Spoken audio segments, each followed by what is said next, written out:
right. Hi, everybody. Welcome. Welcome to our last summer webinar for this week. My name is Karen Sauer. I am a senior professional development provider here at Engineering is Elementary at the Museum of Science in Massachusetts. Many of you have been attending all week, so thank you for coming back. I appreciate it. And thank you. There's a few people in here who also attended an in-person workshop with me last week who has joined us. So this is really great to see you here as well. So welcome everybody. This is our Encouraging Elementary Students to Think Like Engineers webinar. So during this webinar, we are going to spend some time exploring EIE's engineering habits of mind and identify strategies to elicit these mindsets from students in the classroom. So if you have not been introduced to our engineering habits of mind, we're also going to do that as well at the beginning.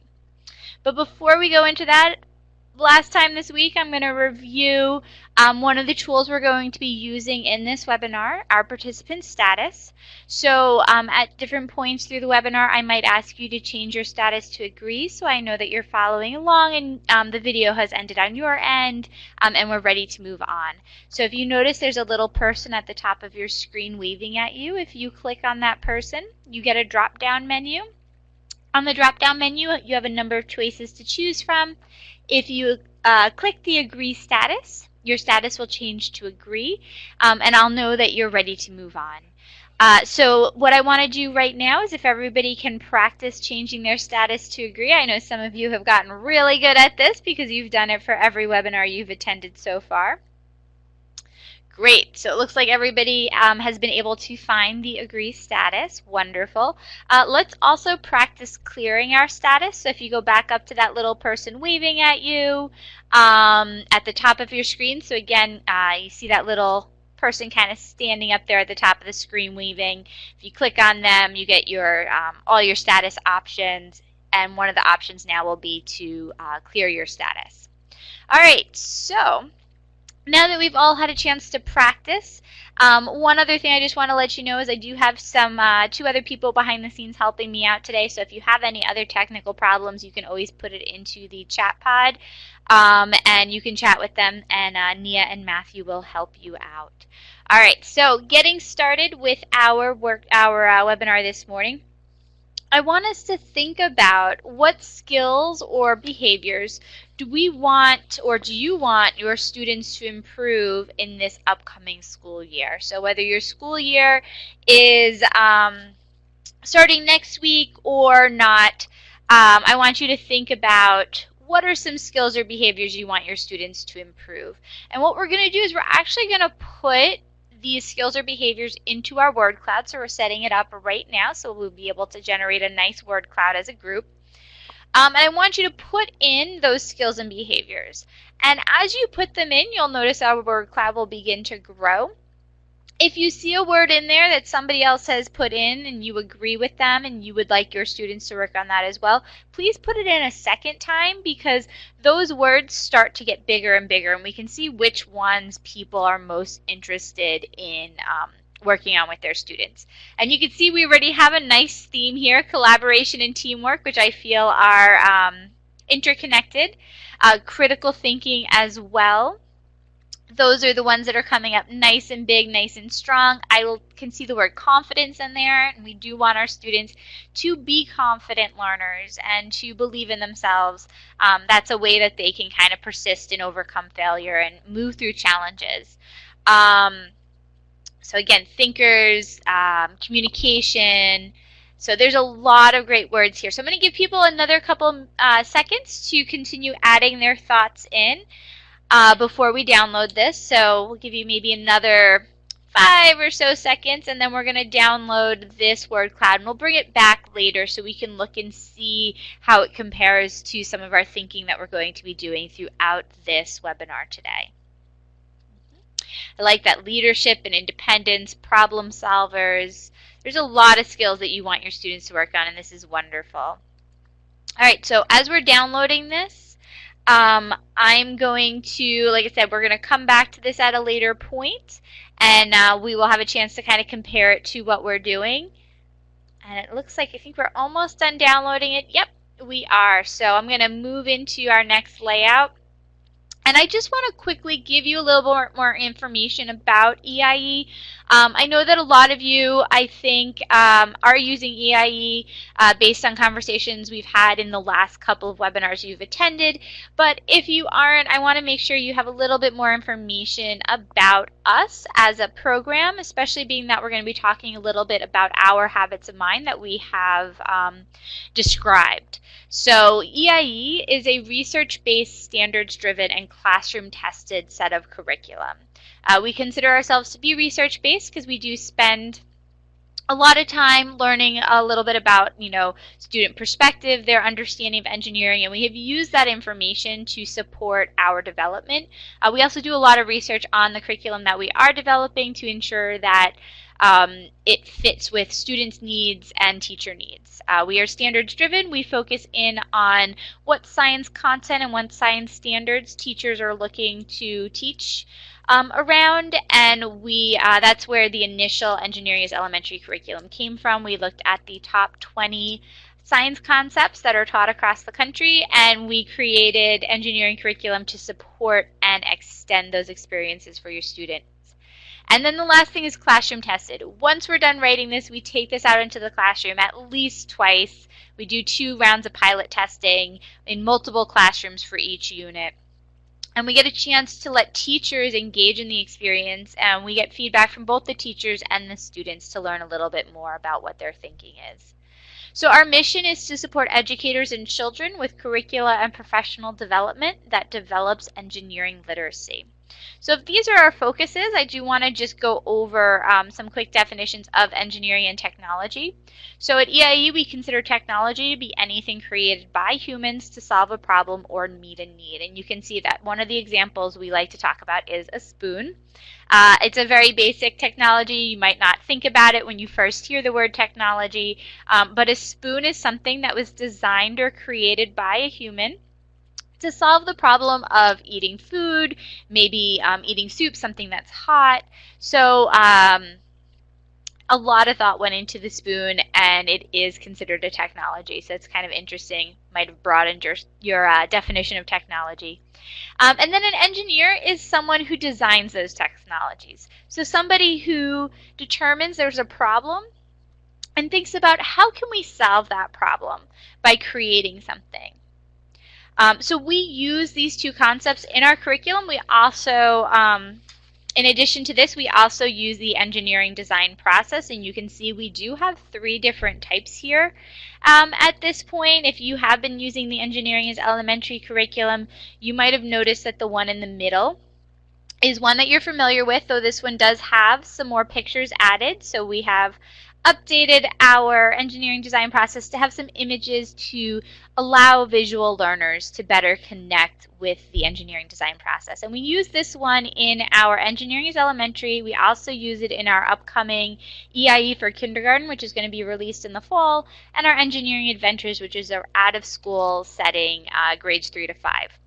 We have a more basic one, which is 3 steps. This is for our We Engineer, and this is also going to be released in the fall. And then we have our larger one, which is Engineering Everywhere, and this one breaks down a number of the steps into smaller pieces because these students can really get at these different pieces of the engineering design process. And my favorite part of this one is the communicate all the way at the end, because it's really important for engineers to share what they're learning.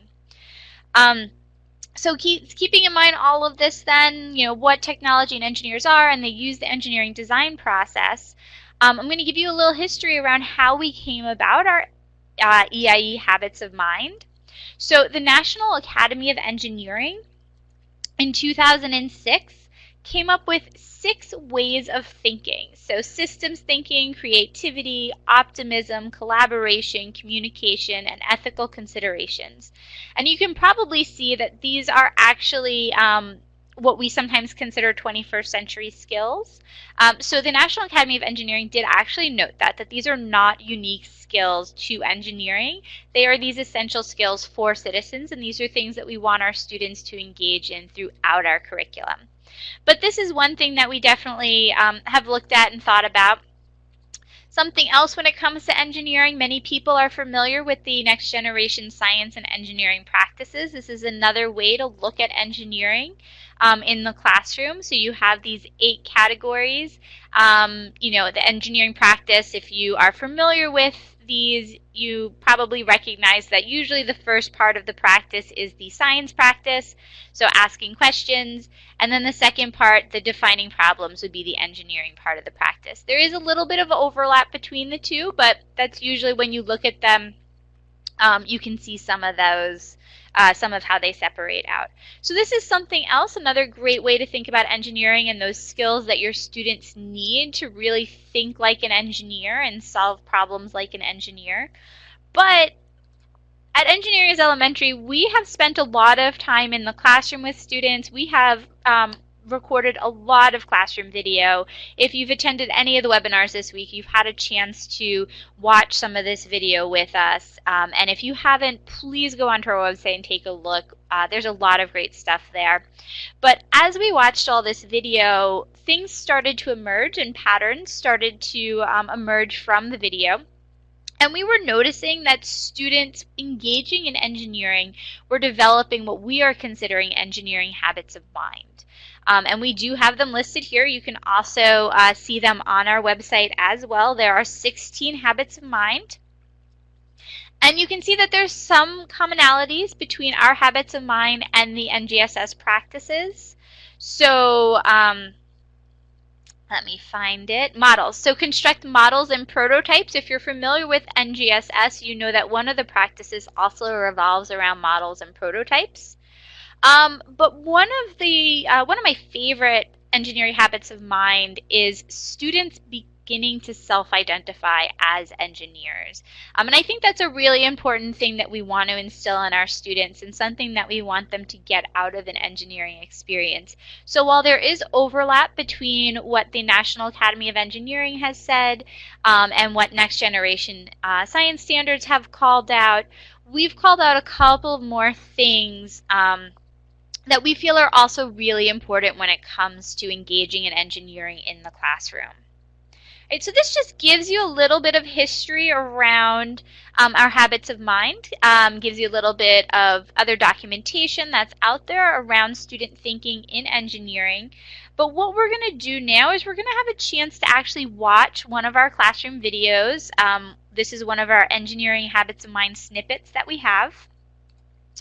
So I'm going to move us to our new layout, and I'm going to set this video up.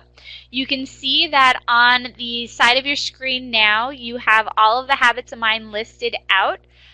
If this screen is not big enough for you, if you're having a hard time seeing it, if you're joining us from a mobile device, sometimes the screen is not big enough. You can enlarge the screen on your view only, and so you don't have to worry about disturbing the rest of us. And you can do that by going to the top of the pod, and there is 4 arrows pointing outward. If you click on that 4 arrows pointing outward, it's going to make that pod bigger. If you want to make it smaller, just click on it again, and it will bring it back down. Okay, so now that you know how to kind of navigate the screens a little bit, I want to give you a little bit more information about this video that we're going to be watching. So in this video, students are engaging in an engineering is an elementary activity. This is just passing through designing model membranes. Marlene is the instructor. This is her 5th grade classroom. And students are designing a membrane that allows water to pass through at a slow rate so a model frog can stay moist. We're not actually using a real frog in this situation, you know. We're using a model frog, but the students do have a little frog that goes into their system that they're building. And the students are working through the imagine and the plan steps of the engineering design process in lesson 4. As we're going through this, I want you to think about what habits of mind are you noticing in this video. So just kind of think about which ones you see. If you want to write anything down in the chat pad, you can, but we are going to move into another layout shortly that has a poll, and you'll have a chance to vote on which ones you were noticing. So again, you have your engineering habits of mind in this view. You can take a look at them as we're watching. I'm going to mute my mic, and then we're going to play the video. Your goal is not just to pick your design. Your goal is to create the best design to make sure that the frog stays moist for a certain period of time. 6 minutes. Begin. I'll do the sponge and the cheesecloth.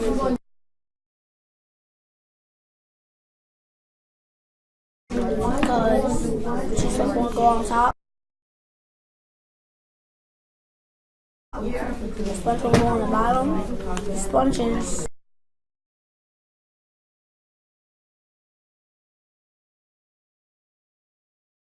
like so good. But the cheesecloth get a little soaky at the back. Faster. But I don't agree with that because, like, you know how when we put the cheesecloth, when we put the cheesecloth, it dropped all of you. Mine is different. I put the sponge on top instead of the cheesecloth because the cheesecloth gets wetter and it pulls all the water to the sponge and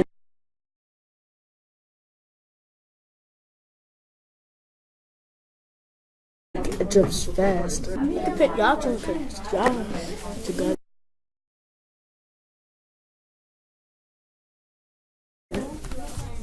But I put the coffee filter. Yeah, I can put y'all. Then we can put all of them together. You can't put all of it together. We could use the sponge. You could use the felt. And you can also use try the cheesecloth. See how that works now. Those were good ideas. Now, I will say, I'm enjoying the conversations. You guys are really trying to think about it. A lot of you are trying to compromise and work with one another.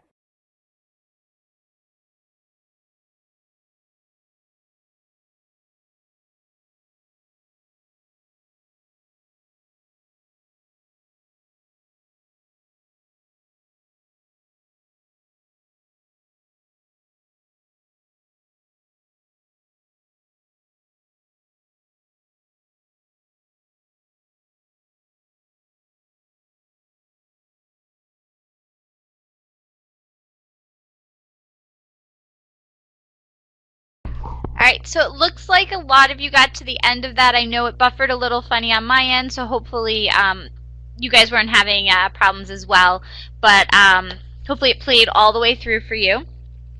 So what I want us to do is, I know that there are 16 habits of mine. It's a lot to keep track of. But if you noticed any of those habits of mine during the video, please start to put it into my poll in the center of the screen at this point. And I see a lot of you already engaging in the voting. It looks like a lot of you sort of the kids seeing themselves as being problem solvers and seeing that they were envisioning multiple solutions, which is really great. All right, so you guys are seeing a lot of different habits of mind in this video. So some of the, and let's see, so you guys, most of you are seeing the multiple solutions. 100% are seeing them working effectively in teams, which is a great, not only habit of mind for engineering, but again, that's something that we want to encourage in our students across all of the subjects that we teach. Applying their science knowledge, investigating properties of materials, communicating effectively. So these are all things that the students are engaging in. I think you guys did a great job identifying them. One that's a little tricky because it's a little confusing to understand what we mean when we say use systems thinking. But in this case, the students were understanding or thinking about how using one material in conjunction with another material would create a larger system and how that system works together. So these students were actually applying all of these different pieces together to create one working larger system, and understanding those pieces is really important to using systems thinking. That one's a little tricky because we're not always sure, what that means. But that's one that we definitely at EIE call out as well. Yeah, and assessing the implications of their solutions, right. They were doing a lot of deep thinking in that video, and I love watching students as young as that really engaging in the science of what they're doing and engaging in the engineering and the application of what they're doing. All right, so we have another video that we're going to watch. And again, we're going to be watching for our engineering habits of mind. So here we go.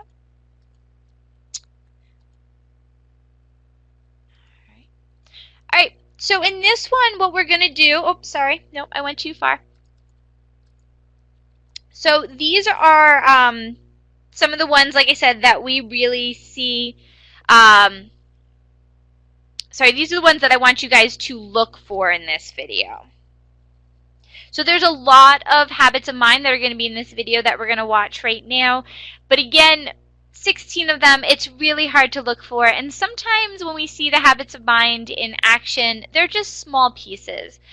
So what I want us to do right now is I want us to just focus in on these 4 habits of mind.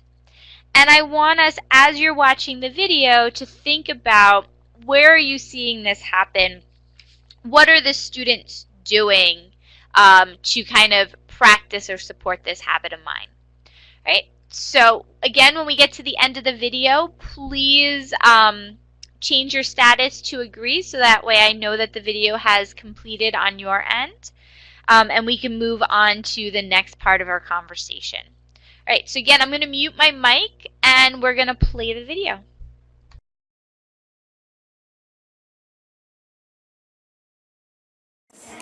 Alright, so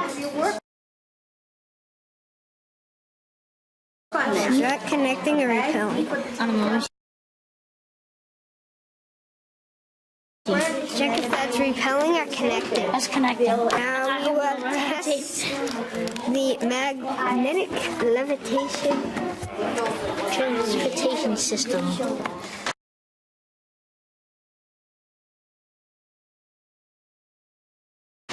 Which looks like it's attracting me. You sure? But what I think is happening is this side there is like a different pole than this, so it's trying to slide over. Okay. It's on this one repelling, but it's connecting on this one. Because if you do this, Okay, so it's like it's not trying to get inside there. Yeah.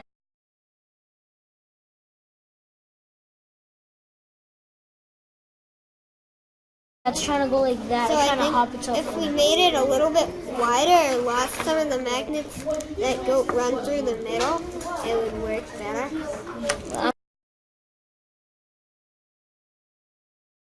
Would we improve? Okay, ready?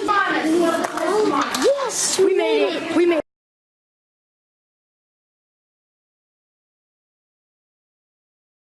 it. We made it. Oh yeah. Oh yeah. High five to everyone.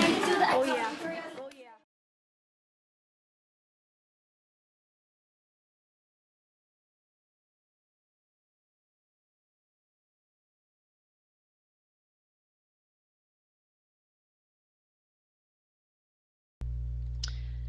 All right, so I know I might have cut some people off at the end there, but we did get most degrees, so hopefully you did get to see most of that video and you had a chance to see the students engaging in these habits of mind.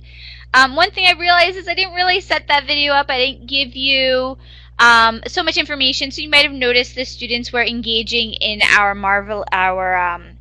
the attraction is obvious, designing a maglev system. So they were working with their magnets, and again, they were learning. They were in the create and the improve step of the engineering design process. In this layout, you might notice that I have 4 different chat pods, and we were looking for 4 engineering habits of mind. So what I want us to try and do is I want you to think about what you saw that which habit of mind you saw, and what was some evidence in the video that corresponded to that habit of mind. And if you could put them in the corresponding chat pods, that would be great. So seeing themselves as problem solvers is the one on your top left. Applying solid science knowledge to problem solving is the top right. Make evidence-based decisions is your bottom left. And persist and learn from failure is your bottom right. So I'm going to give, it looks like we have a couple people typing in. Feel free to jump into any of the pods. You don't have to go in order. You don't have to do them all. So please feel free to jump in any of them, and let's see what type of evidence you noticed in the videos that demonstrated the students working on these habits of mind. Yeah, so looking at the apply science knowledge to problem solving, we've got a couple of people who already have typed in. So great point. The students are learning about the properties of magnets. They are using the vocabulary. They're talking about attraction and repelling, which is always really great to see students use vocabulary in appropriate ways instead of just, recalling it for a vocabulary test, but actually using it in their conversations with their peers is great. And because of their knowledge of magnets, they're able to make really good decisions. And they can back up those decisions based on their knowledge. So that's wonderful. They're able to test it.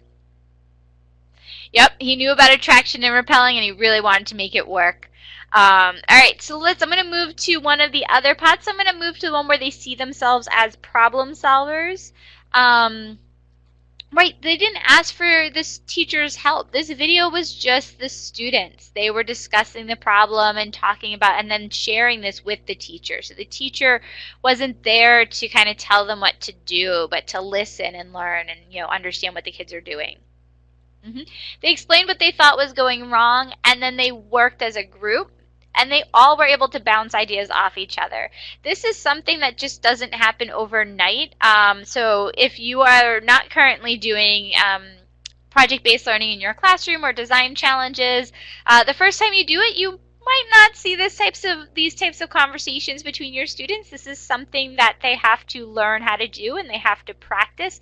But by engaging them in these types of experience, this does give them the practice to learn how to successfully collaborate with each other, how to listen to each other's ideas, and how to, combine them together to move forward.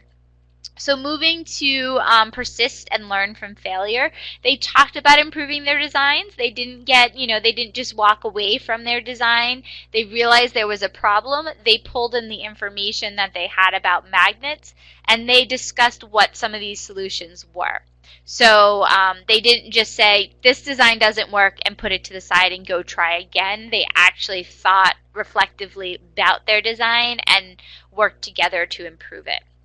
All right, and then the last pod, you guys were doing make evidence-based decisions.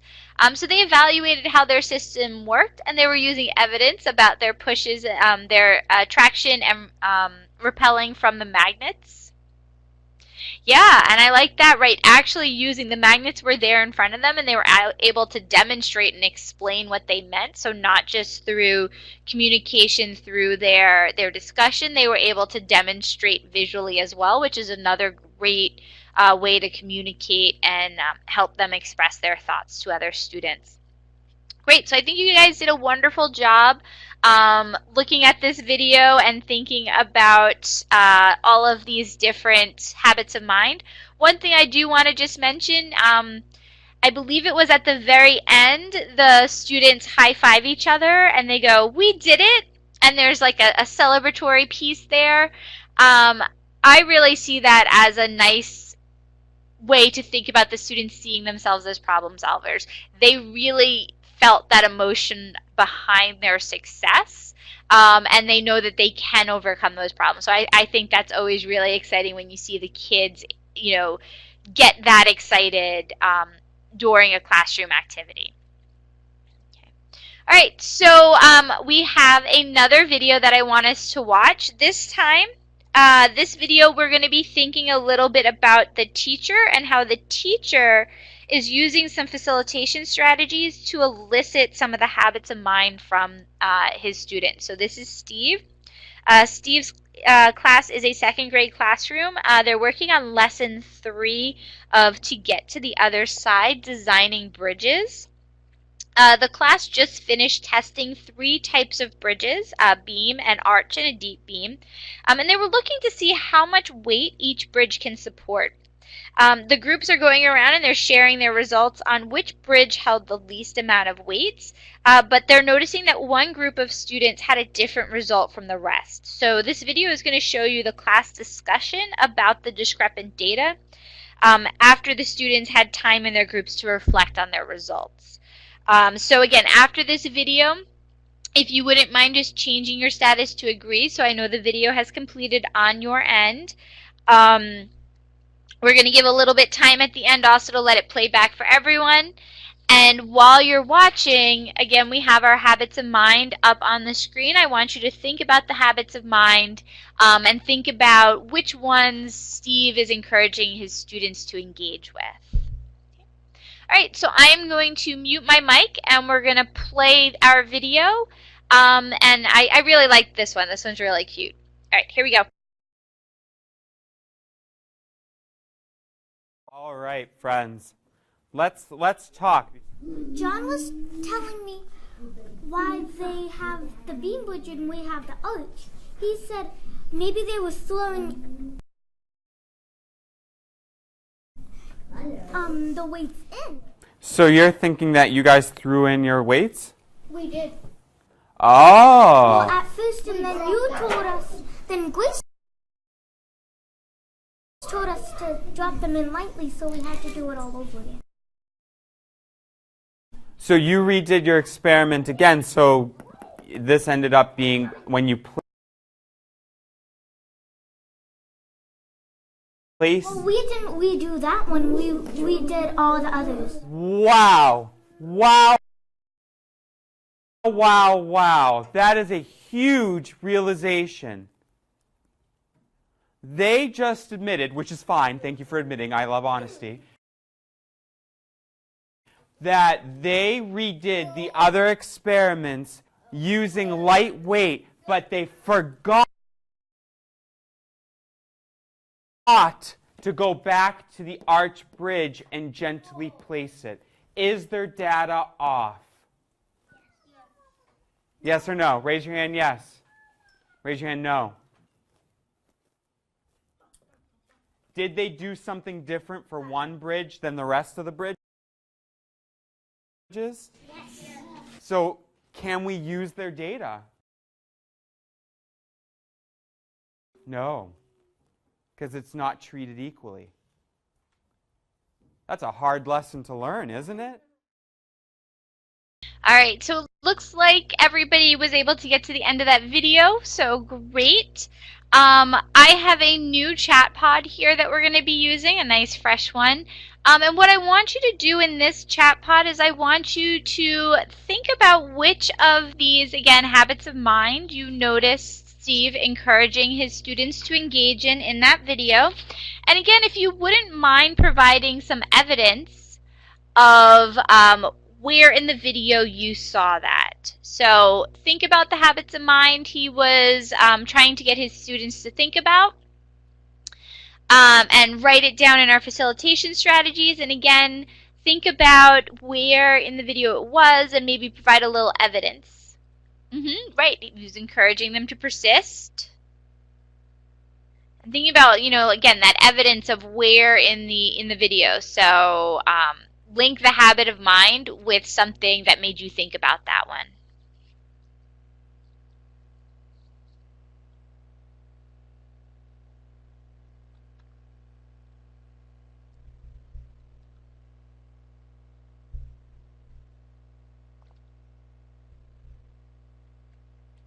Right. So he really talking about that failure. In this case, the students realized early on, the whole class realized that maybe their test that they were doing for the 3 bridges that they had might not have been a fair test. And this one group went back. They retested 2 of the bridges with this new method, but they didn't test that 3rd one. So he kind of praised them for acknowledging that they might not have done it the same way. And thinking about, is that data something that we can use going forward, or is that data, because it was done differently, do we have to repeat that data?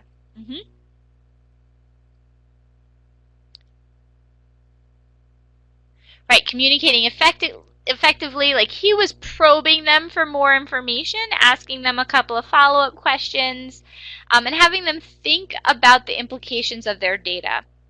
So, you know, what did it mean that their data might have been a little bit off to the larger group? So in this video, he encourages his students to clarify their evidence that they're using to kind of explain why, you know, overall they were all looking at all of the data together, and they were, you know, they found that one kind of anomaly piece, so they started to clarify why was that there. And he made a big deal about what they learned from that experience. Not so much, you know, in the way that the kids were wrong and that was bad. It was, oh, what did we learn from this experience? We learned that we needed to ensure that we're testing them all consistently. Yeah. And also, he was really excited through the entire thing. I mean, his energy was definitely there, and that's always nice to see when you're trying to get your kids to think about something that might be a little hard for them. All right, so also just kind of pointing out a few more things that you're mentioning. A couple of people are mentioning he had them consider the problem in context, thinking about the results, the difference, the placing versus the throwing, applying science knowledge to understanding the importance of consistent data collection. So he's bringing in a little bit of that nature of science, science as kind of like that endeavor piece. So you see a couple more people adding their thoughts, so I'm going to give them a few more seconds. I want to make sure everybody has a chance to contribute to our conversation. Yeah, having them make evidence-based decisions. I always think whether this is in science or in engineering, you want your students to be making thoughtful decisions and, you know, ideally using some of the data that they've collected to support their evidence. Right, so why was there a difference between dropping and placing? Yes, there was. Let's use this to kind of further discuss it. Okay, so you guys did a great job, and you had a chance to look at all of these habits of mind, which was great. So I have them here again just to kind of show them to you one last time. Well, not one last time, but just make it bigger. But actually what I want us to do is I want us to take a look at our word cloud.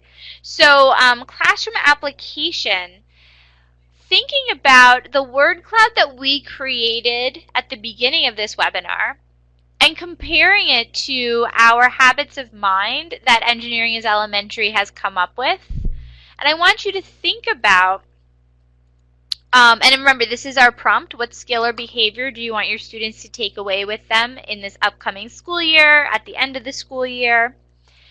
So compare. What do we notice is similar about the word cloud and our habits of mind? So you have a chat pod there for you to write in your comparisons. So I'm going to give everybody a second to do that. And then you can also reflect in the importance chat pod. And the question is, why do you feel is it important for our students to develop these types of mindsets? So what are some things you're noticing that are similar between both the word cloud we did earlier and our habits of mind? And then why is it important for our students to work or practice these skills? So you have an option. You can work on either one of my chat pods and kind of add to the discussion there, whether you want to work on the comparison or you want to work on the importance first. I'm going to give everybody a second to gather their thoughts and put them down.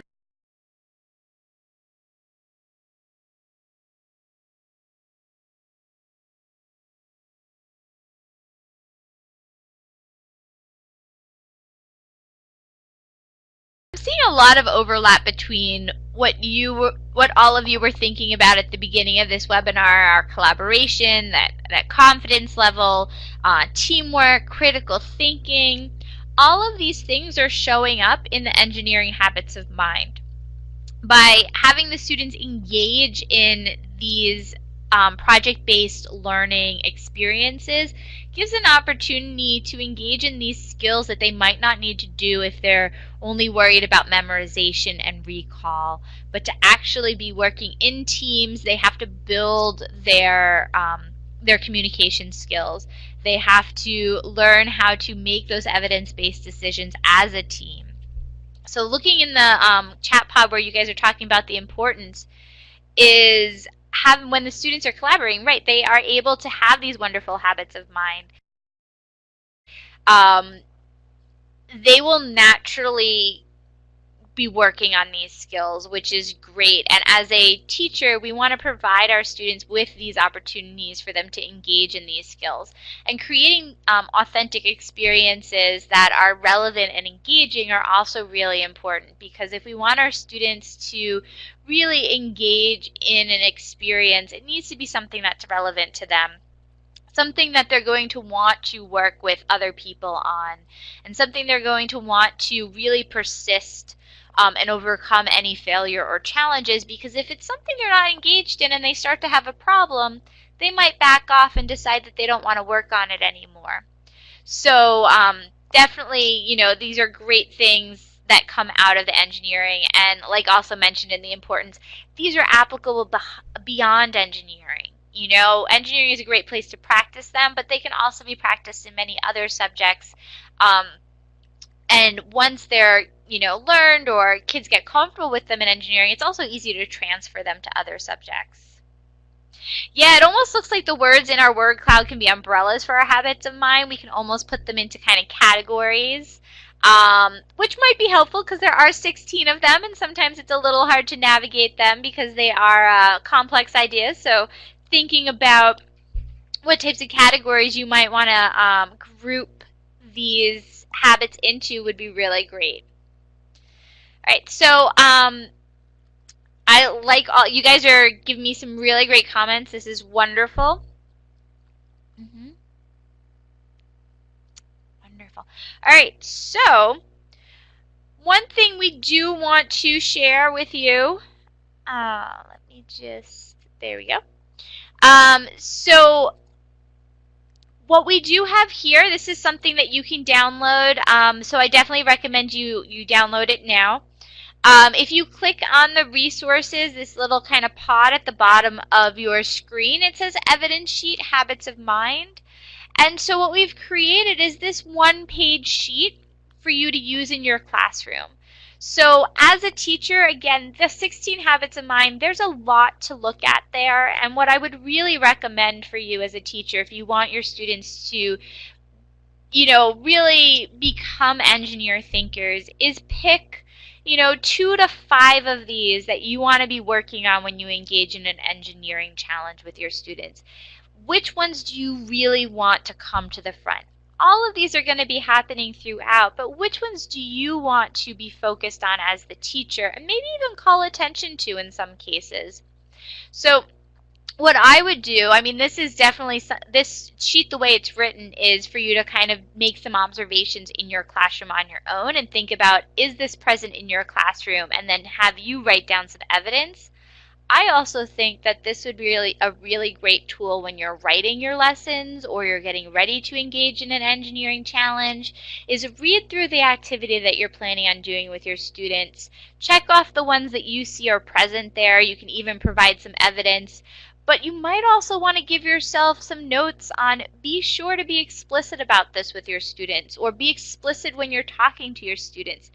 If you call them engineers, that helps them even more see themselves as engineers. If you call them problem solvers, they become problem solvers. So pick a couple of these to focus on in this upcoming year, and I think that'll be a nice way to get even more out of your engineering challenges that you're going to be working on. Okay, so again, definitely make sure you download this. I'm going to give everybody another couple of seconds. All you have to do is click on the resources box below. It says Evidence Sheet, Habits of Mind. It's a PDF. You can download this. And like I said, it's just a very simple checklist so you can use in your classroom when you're engaging in different challenges. All right. So we are coming to the end of our webinar.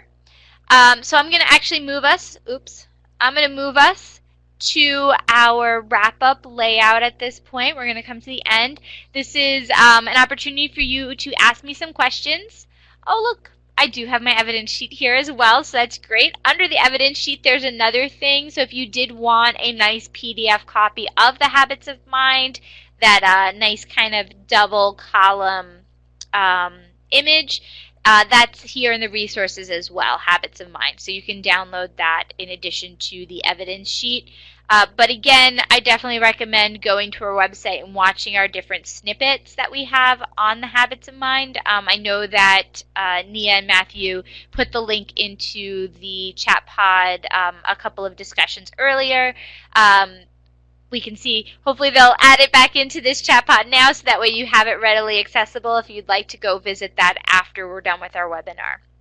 All right, so I'm going to let people come up with any questions you might have, and I'm just going to share some additional information as we wrap this up. All right, so this is our last webinar of our summer webinar series. So we were encouraging our students to think like engineers by thinking about the engineering habits of mind and what they look like in the classroom, and thinking about how engineering can encourage that. If you did not get a chance to attend the previous sessions that we held this week, we will be archiving them all within the next week or so, and they will be accessible on the website below. So if you go to that website, scroll all the way down to the bottom, there's a little button that says watch video. That will bring you to our YouTube channel. If you go there right now, you can watch some of our older versions of our webinars, but we will be updating them this summer, so that way the ones that we ran this week will be there instead. One other thing, if I can ask that anybody who attended, if you wouldn't mind completing our survey. I'm going to actually push you out to the survey in a second. The survey might open in front of your screen. If it does and you want to stay in the classroom a little longer, you can minimize the survey and complete it when we're done. If it doesn't open in front of your screen, that means it's probably behind the screen, and when you close this window, you'll see it. So I'm just going to click Browse To. It should have opened. Again, if you just want to minimize it right now, that's great. All right, and it looks like we've added our Engineering Habits of Mind Snippets link. So if you want to go directly there to do some exploration this afternoon, please feel free. Just some additional contact information. So if you do have any questions about our curriculum, you can contact our service or our store team and our sales team, and they can give you some more information on that. But the engineering habits of mind are definitely something that any engineering activities you do are going to give your students an opportunity to practice these experiences. All right, so we ended a little bit earlier because I wanted to give people some time to ask some questions, but if you don't have any questions, you can feel free to complete the survey. And again, thank you to everybody who attended multiple sessions this week. This has been wonderful. It's been so nice to have so many people come back to the sessions. And if you come back and check out our website later this fall, we might have some more sessions up. So these were our last sessions that are currently scheduled. But again, if you visit our website, eie.org/onlineped, we can, you'll see what else is upcoming. All right, so we're going to be leaving the classroom open for a couple more minutes because I do want to give everybody a chance to ask questions. But while we're waiting, I am going to actually pause my webcam. But I am still in the room even though my webcam's paused. And you guys can feel free to ask me questions. And thank you. Yeah, thank you everyone for coming again. This has been really great.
All right, so thank you again. It looks like we don't have any questions, so we're probably going to close the classroom at 2:55. So you have another minute or so to give us any questions you might have. Otherwise, again, thank you so much for a great webinar and a great week of webinars.